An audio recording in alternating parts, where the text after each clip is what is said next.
Meus irmãos, meus amigos, vamos tratar hoje ainda dentro do livro de Jonas. Você tem compaixão dos perdidos? Nós falamos um pouquinho no capítulo 1. Em outras mensagens, se você quiser pegar no YouTube, aí no canal da igreja, você vai encontrar os textos capítulo 2, capítulo 3 de Jonas detalhadamente. Ontem nós só mencionamos Jonas se sentindo culpado, tá bom? E o foco da mensagem de ontem foi isso. A de hoje eu vou também, não dando os detalhes de outras mensagens que nós temos aí já no YouTube gravado, nós vamos falar, você tem compaixão pelas almas perdidas? Jonas aparentemente não tinha. Vamos ver o verso de capítulo 4, verso 10 e o verso 11 da palavra de Deus, que diz assim, ó. E disse o Senhor, tivesse tu compaixão da aboboreira, na qual não trabalhaste, nem a fizeste crescer, que numa noite nasceu, numa noite pereceu? Eu não hei de ter compaixão da grande cidade de Nínive, em que estão mais de 120.000 homens, que não sabem discernir entre a sua mão direita e a sua mão esquerda, e também muitos animais? Uma pergunta que Deus fez a Jonas. Você tem compaixão de uma aboboreira? E não terei eu compaixão de mais de 120.000 homens que não sabem discernir entre a sua mão direita e a sua mão esquerda? Vou só contar o histórico do livro de Jonas para a gente entender o capítulo 4.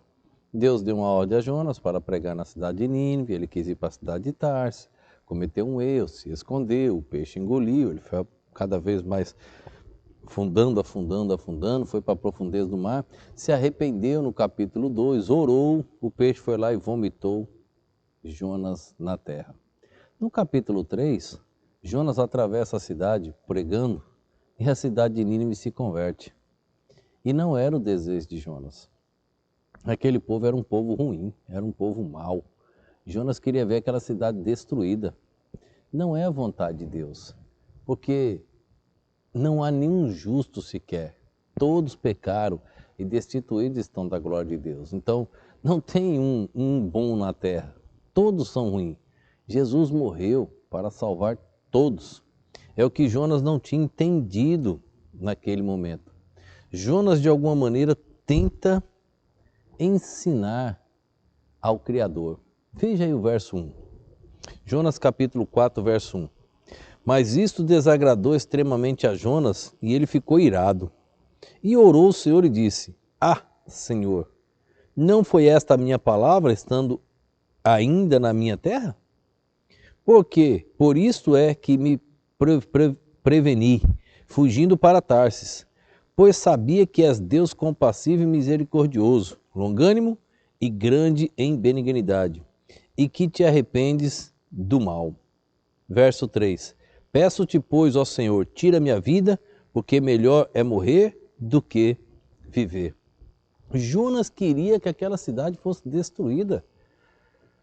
Em vez de Jonas amar aquele povo, como Jesus nos ensina, sendo um profeta, ele queria destruição. Muitas vezes, por as pessoas serem más, nós também queremos o fim delas. E não é a vontade de Deus. Todo mundo pecou. Todos destituídos estão da glória de Deus. Todos.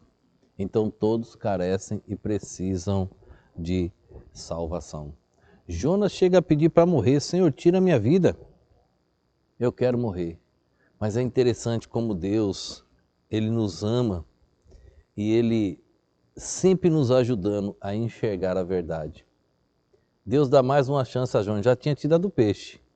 Agora Jonas deitou, o sol batendo ali na cabeça de Jonas. Aí de repente Deus faz nascer uma árvore. Chama-se a aboboreira aqui no nome bíblico. E aquela árvore nasce e faz o que? Sombra sobre Jonas.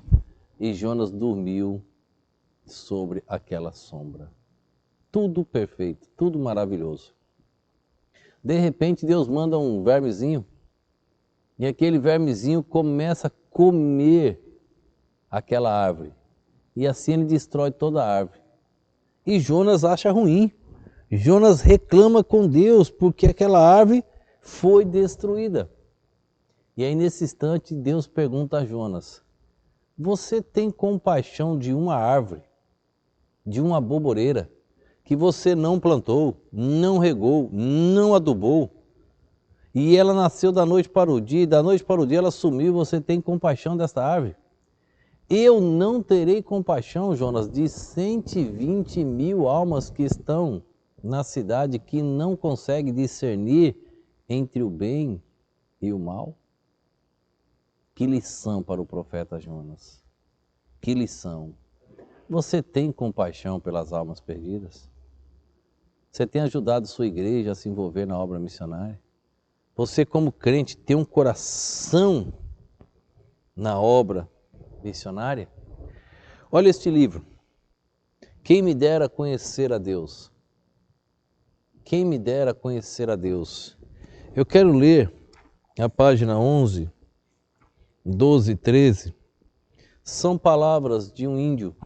Na verdade, ele já morreu. Mas escute.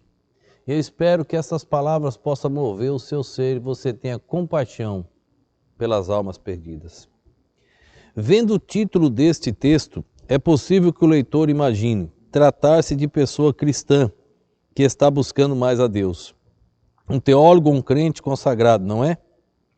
O anelo por conhecer a Deus está também no coração de muitas pessoas que nunca leram a Bíblia, nem ouviram uma pregação cristã. O ser humano, como criatura racional de Deus, em seu íntimo deseja conhecer o seu Criador. Seu ser tem um vazio que só pode ser preenchido por Deus mesmo. No texto abaixo, observe bem como um silvícola iletrado no extremo norte da selva amazônica expressou de forma profunda o desejo do seu interior e, conforme diz, no seu povo também. Veja só o texto, várias pontuações, vou tentar seguir aqui a pontuação para que a gente possa entender. Se pudéssemos conhecer a Deus, nós, entre parênteses, povo Wayampi, costumamos conversar sobre Deus, entre parênteses, nosso dono. Onde está Deus? Será que Ele está no céu? Ou será que não? Costumamos dizer, juntamente, como papai. Estaria Ele se sustentando lá nas alturas, no espaço celeste? Eu tenho ouvido as pessoas conversando assim. Costumamos pensar, quem sabe se no futuro Deus voltaria para cá? Ou será que Ele nunca vai voltar? Nós dizemos uns aos outros, onde é que Deus costuma ficar?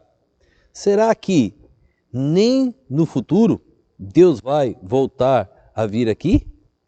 O que foi mesmo que Ele falou na antiguidade? Quando se foi? Assim nós sempre conversamos a respeito de Deus. Será que nós nunca iremos mesmo conhecer Deus algum dia?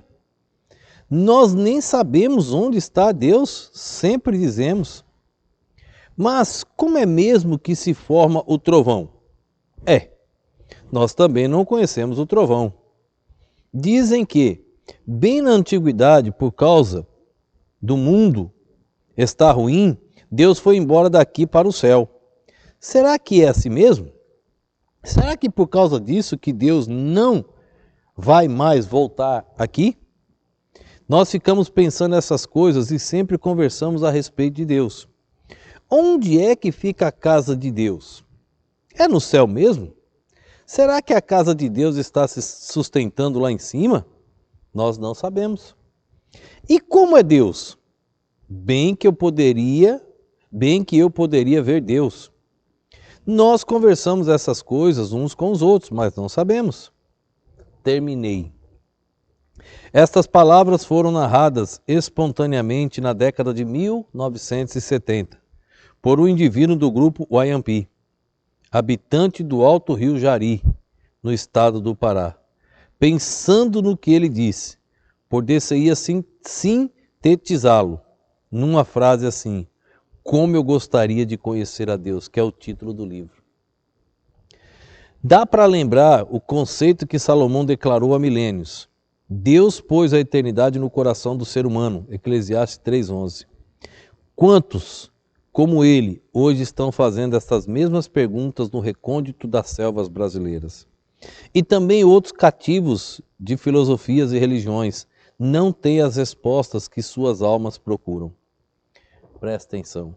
Mas infelizmente, o autor dessas palavras morreu vítima de vingança sem ter conhecido a palavra de Deus. E nem pôde constatar que Deus voltou, sim, e se revelou aos homens em Cristo Jesus. Ele não pôde ouvir a respeito do Deus homem que viveu entre nós. Mas hoje vários do povo Ayampi já conhecem o Deus que voltou encarnado na pessoa de Cristo, Jesus, para reencontrá-los. O homem que fez essas perguntas não teve o privilégio.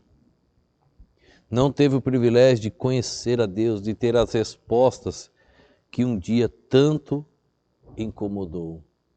Jonas não tinha compaixão das almas. Você não tem compaixão das almas perdidas? Muitos amam o seu trabalho, muitos amam os bens materiais, muitos amam mais essa terra do que a nossa morada no céu. Jonas amou a aboboreira e esqueceu de amar as almas que não sabiam discernir.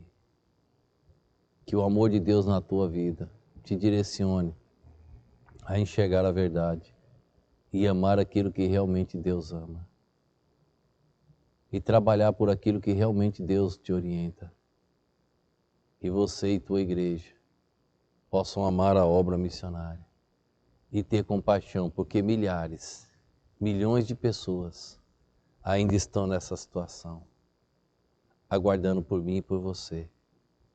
Tenha compaixão das almas perdidas.